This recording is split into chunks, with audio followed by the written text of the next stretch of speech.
13 April 1945 আত্মহত্যা করার আগে অ্যাডলফ হিটলার এবং তার প্রেমিকা ইভা ব্রাউন তাদের সমস্ত নথি ছবি সবকিছু পুড়িয়ে ফেলেছিলেন।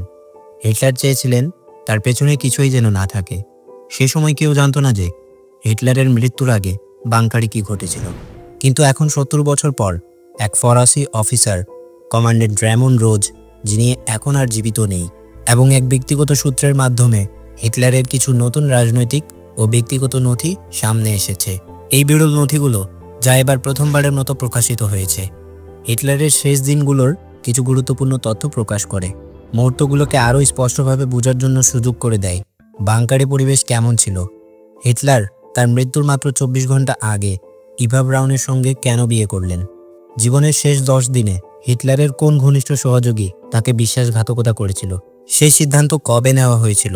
এবং সবচেয়ে গুরুত্বপূর্ণ বিষয়, কোন সেই প্রমাণ ছিল যার মাধ্যমে মিত্রবাহিনী নিশ্চিত হয়েছিল যে এই মৃতদেহ হিটলারেরই?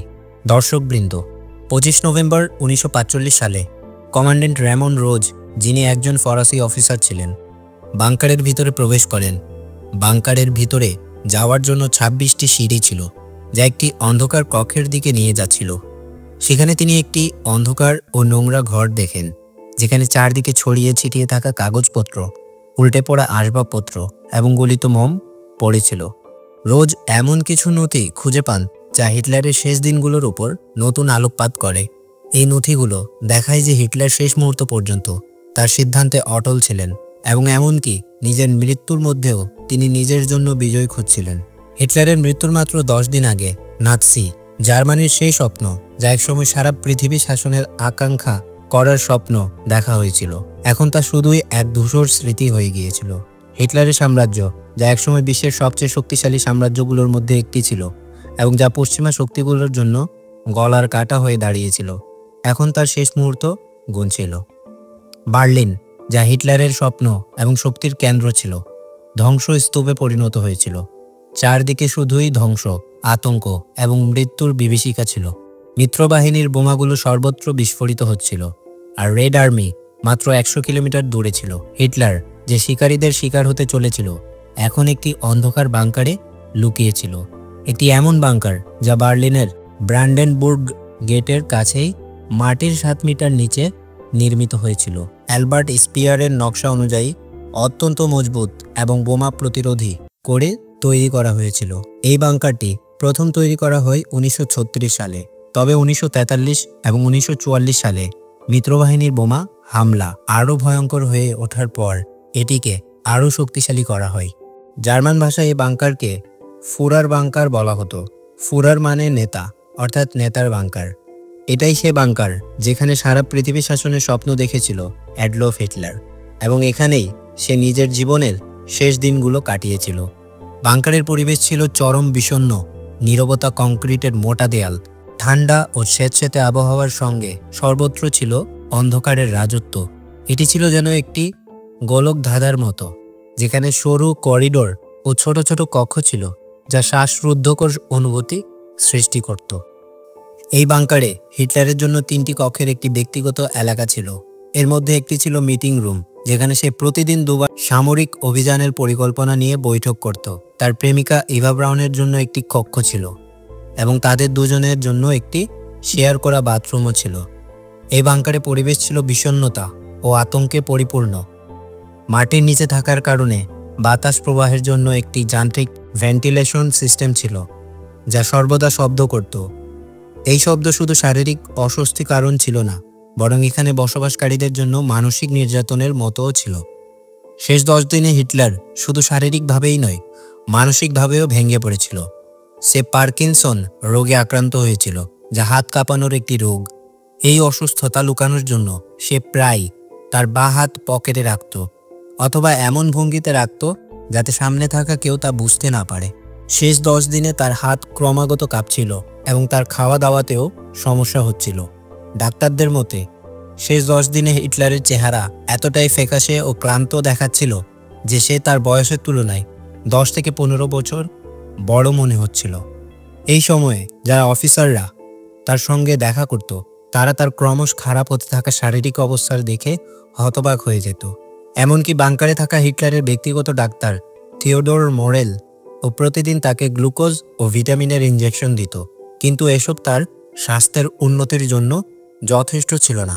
হিটলারের নিজের হাতের উপর নিয়ন্ত্রণ হারানোর ছিল তার মনোবল ভেঙে পড়ার সবচেয়ে বড় প্রমাণ। বাংকারে প্রতিদিনের রুটিন ছিল চরম একঘেয়ে। প্রতিদিন সকালে একটি সামরিক মিটিং হতো, যেখানে তার জেনারেলরা বার্লিনের পরিস্থিতি সম্পর্কে তাকে সতর্ক করত।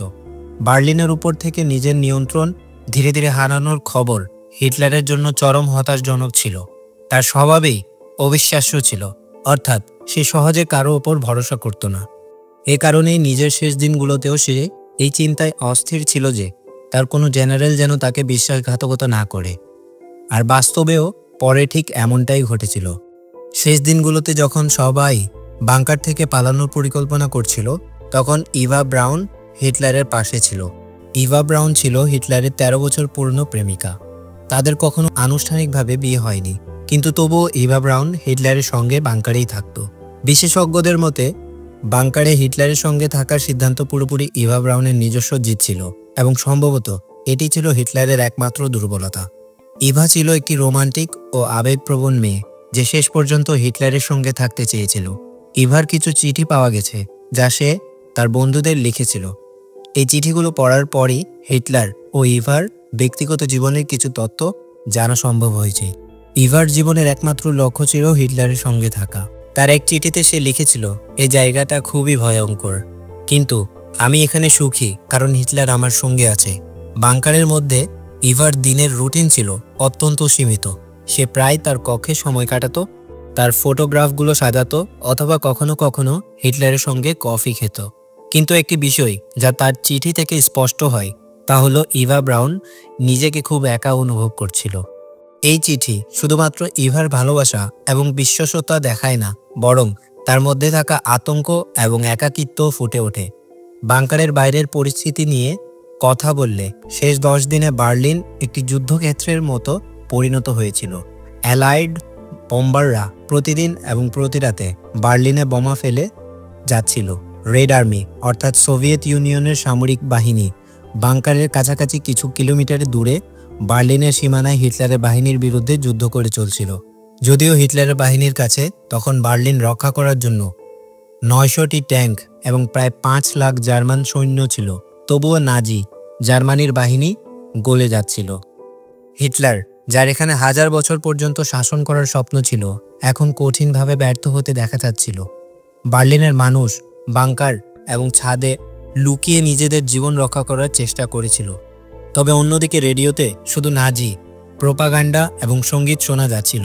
খুব শীঘ্রই রেড আর্মির সৈন্যরা বার্লিনের বাইরের অঞ্চলে জার্মানির বাহিনীকে পরাজিত করে ফেলেছিল। একজন জার্মান সৈন্য বলেছিলেন যে যখন তিনি বার্লিনে ফিরে এসেছিলেন তখন শহরটি চেনা কঠিন হয়ে পড়েছিল, কারণ চারপাশে শুধু ধ্বংসাবশেষ পড়েছিল। এটাই ছিল সেই সময় যখন জার্মান বাহিনীও হিটলারের নেতৃত্বের শেষ দেখতে শুরু করেছিল। হিটলারের মৃত্যুর কিছুদিন আগে আরেকটি নাটক আনফোল্ডেড হয়েছিল। হারম্যান গোরিং, যিনি নাজি শাসনের জার্মান এয়ার ফোর্সের প্রধান ছিলেন, তিনি তার ইচ্ছা প্রকাশ করেছিলেন যে ক্ষমতা অর্জন করতে চেয়েছিলেন হারম্যান গোরিং, যিনি হিটলারের ঘনিষ্ঠ সঙ্গী ছিলেন এবং হিটলার তাকে বিভিন্ন পদে নিয়োগ করেছিলেন। 1933 সালে হিটলার তাকে এয়ার মিনিস্ট্রির প্রধান বানিয়েছিলেন। 1935 সালে জার্মান এয়ার ফোর্সের কমান্ডার ইন চিফ। 1936 সালে 4 ইয়ার প্ল্যানের প্রধান, যা জার্মানির অর্থনীতি উন্নতি করার জন্য তৈরি করা হয়েছিল। এবং তারপর 1941 সালে হিটলার তাকে তার উত্তরসূরি এবং ডেপুটির পদ দিয়েছিলেন, অর্থাৎ হিটলারের পরে গোরিংকেই নিয়ন্ত্রণ গ্রহণ করতে হবে। গোরিং বিশ্বাস করতেন যে হিটলার বার্লিনে আটকে গেছেন এবং এখন নেতৃত্বের নিয়ন্ত্রণ তার হাতেই আসবে। তিনি হিটলারকে একটি টেলিগ্রাম পাঠিয়েছিলেন, যাতে তিনি লিখেছিলেন যে যদি হিটলার এখন আর সিদ্ধান্ত নিতে না পারেন তাহলে তিনি অফিসিয়াল নেতৃত্ব স্থানান্তর করতে পারেন। এই টেলিগ্রামটি দেখে হিটলার, যিনি আগেই বেশ দুঃখিত ছিলেন, রেগে আগুন হয়ে যান। তিনি গোরিংকে সমস্ত পদ থেকে সরিয়ে দেন এবং তাকে বিশ্বাসঘাতক ঘোষণা করে গ্রেপ্তার করার আদেশ দেন। পরে হারম্যান গোরিংকে গ্রেপ্তার করা হয় এবং মৃত্যুদণ্ড দেওয়া হয়। তবে তিনি তার মৃত্যুর কয়েক ঘন্টা আগে বিষ খেয়ে আত্মহত্যা করেন। একদিকে রেড আর্মি বার্লিনে প্রবেশ করতে চলছিল, অন্যদিকে হিটলারের ঘনিষ্ঠ সঙ্গী বিশ্বাসঘাতকতা করেছে এই পুরো পরিবেশই হিটলারকে এমন কাজ করতে বাধ্য করছিল যা তিনি কখনো ভাবেননি। 29 এপ্রিল 1945 ছিল সেই দিন। হিটলার তার আশপাশের লোকজনকে ডেকে বলছিলেন যে সময় এসেছে। রাত 1টায় তিনি তার বহু বছরের পূর্ণ প্রেমিকা ইভা ব্রাউনের সঙ্গে আনুষ্ঠানিকভাবে বিয়ে করেন। এই বিয়ে সেই বাংকারে কয়েকজন অফিসারের সামনে সম্পন্ন হয়। বিয়ে করার পর তিনি তার সেক্রেটারিকে ডেকে তার উইল লিখতে বলেন, যার মধ্যে হিটলারের কথা ছিল, আমি এবং আমার স্ত্রী ইভা মৃত্যুকে বেছে নিয়েছি। আমাদের জন্য আত্মসমর্পণ করার লজ্জা, শ্রেয় মৃত্যুর চেয়ে দুর্ভাগ্যবশত। এই বিয়ে ছিল মাত্র একদিনের। 30 এপ্রিল 1945 দুপুর 3টার সময় হিটলার তার ব্লাডি নামে পরিচিত কুকুরটিকে বিষ দেয় এবং ইভা ব্রাউনের সাথে কক্ষে চলে যান। বিয়ের মাত্র 24 ঘন্টার পর তারা কক্ষে নিজেদের জীবন শেষ করে ফেলে। হিটলার পিস্তল দিয়ে আত্মহত্যা করেন। ইভা সায়ানাইড ক্যাপসুল খেয়ে মৃত্যুকে আলিঙ্গন করেন। বাংকারের কর্মচারীদের আগেই নির্দেশনা দেওয়া হয়েছিল, তাই তারা দুজনের দেহ কক্ষে নিয়ে গিয়ে আগুন লাগিয়ে দেয়। হিটলার তার পেছনে কোনো চিহ্ন রাখতে চায়নি। মৃত্যুর আগে তারা উভয়ই কিছু ডকুমেন্ট এবং নিজের ছবিগুলো পুড়িয়ে দেওয়ার পর শেষ পর্যন্ত হিটলার নিজের দেহ পুড়িয়ে দেওয়ার জন্য নির্দেশ দেন। এটি পরিষ্কারভাবে প্রদর্শন করে যে হিটলার মরতে মরতে পর্যন্ত নিজের আত্মসমর্পণ করতে চায়নি। এমনকি সোভিয়েত সেনারা তার দেহ দখল করে বিশ্বের সামনে ট্রফি হিসেবে দেখাতে না পেরে সেজন্য তিনি নিজের দেহ পুড়িয়ে দেওয়ার নির্দেশ দিয়েছিলেন। যখন রেড আর্মি বাংকারে পৌঁছায় তখন তাদের শুধুমাত্র পুড়ে যাওয়া অবশেষগুলি মিলেছিল, কিন্তু এটি হিটলারের দেহ ছিল।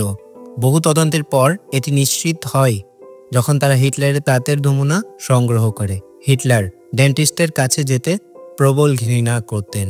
এই কারণে তিনি একটি খুব বিশেষ সোনালী ব্রিজ তৈরি করেছিলেন যা তার ভাঙ্গা দাঁতগুলোকে ঢেকে রাখত। এই ব্রিজ থেকেই হিটলারের দেহ চিহ্নিত করা সম্ভব হয়েছিল। সো এই ছিল আজকের ভিডিওটা যদি ভালো লাগে তাহলে ভিডিওতে একটি লাইক এবং চ্যানেলটিকে সাবস্ক্রাইব করে পাশে থাকবেন। দেখা হবে পরবর্তী কোনো চমৎকার ভিডিওতে।